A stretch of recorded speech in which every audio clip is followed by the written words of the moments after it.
சித்தன் அருள் 1545 கல்யாண தீர்த்தம். ஏன் இப்படி? வணக்கம் அகத்தியர் அடியவர்களே.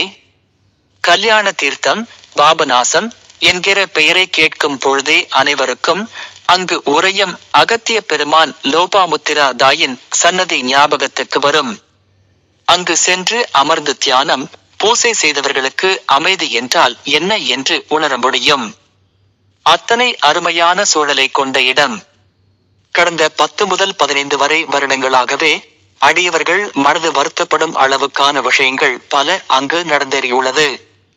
அங்கு பிரதிஷ்டை செய்யப்பட லோபாமுத்திரா அகத்திய பெருமான் சிலைகள் சேதமடையவோ அல்லது பெரு வெள்ளத்தினால் பெயர்த்து செல்லப்படுவது வாடிக்கையாகிவிட்டது.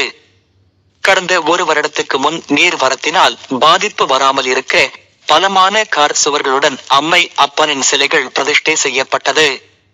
இந்த டிசம்பர் 18, 2023 அன்று அகத்தியர் அடியவர்கள் பல இடங்களிலும் அகத்திய பெருமான் லோபாமுத்திரை தாய்க்கு அபிஷேக பூஜைகள் நடத்திய அன்று அங்கு கல்யாண தீர்த்தத்தில் வந்த பெருவெள்ளம் அம்மை அப்பனின் சிலைகளை கோவில் மதர் சுவர்களை உடைத்து பெயர்த்து எடுத்து சென்று விட்டது. அகத்திய பெருமானிடம் ஏன் இப்படி என்று பலமுறை கேட்ட பொழுது எமக்கு அங்கு சிலை வைத்து ஆலயம் எழுப்புவதில் விருப்பமில்லை என்று மட்டும் கூறி நிறுத்திக் கொள்வார். யார் முயற்சி செய்தாலும் 1 அல்லது 2 வருடங்களில் தாமிரபரணி கொண்டு போய்விடுவாள் என்பார். அப்படித்தான் ஒவ்வொரு முறையும் நடக்கும்.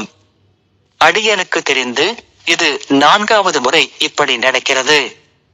முன்னர் ஒரு முறை குருநாதருக்கும் குருபத்னிக்கும் பூஜை செய்து வரலாம் என்று சென்று அபிஷேகம் எல்லாம் முடித்து அம்மாவின் கழுத்தில் பூமாலையை போட தலை மட்டும் தனியாக ஆடி நின்றது.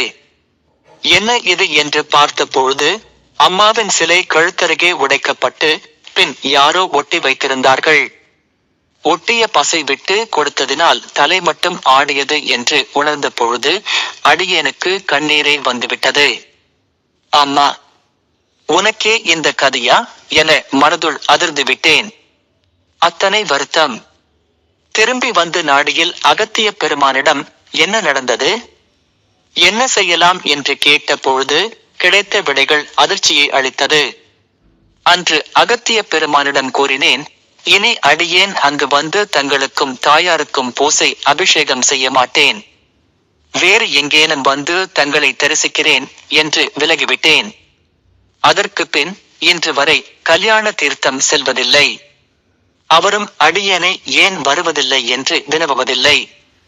அம்மாவின் ஒழிந்த கழுத்து சில தினங்களில் காணாமல் போக அதை ஒரு பொருட்டாகவே நினைக்காத அடியவர்கள் சிலர் கழுத்தில்லா சிலைக்கு அலங்காரம் செய்து அபிஷேக பூஜைகள் செய்த கொடுமையும் பல நாட்கள் நடந்தது. ஒரு அடியவர் அப்பொழுது எடுத்த படத்தை அனுப்பி தந்தார். அவரை உனக்கெல்லாம் அறிவிருக்கா என்று திட்டி தீர்த்து விட்டேன். இன்று இந்த தொகுப்பின் அவசியம் என்ன என்று நீங்கள் நினைக்கலாம். அகத்திய பெருமானின் உத்தரவை மதிக்காமல் யாரோ மறுபடியும் ஒரு சிலரை ஒன்று சேர்த்து அகத்தியர் லோபாமுத்திரை சிலையை நிறுவுகிறார்கள். உங்களில் யாருக்கேனும் அவரை தெரிந்தால் அகத்திய பெருமானுக்கு இதில் விருப்பம் இல்லை என்பதை தெரிவித்து விடுங்கள். நீங்களும் பங்கு பெற வேண்டாம். மேலும் மேலும் பாபத்தை, சித்தர் சாபத்தை சேர்த்துக் கொள்வதை தவிர்க்கலாம். ஓம் ஸ்ரீ லோபாமுத்திரா சமேத அகத்தியர் திருவடிகளில் சமர்ப்பணம். சித்தன் அருள் தொடரும். சித்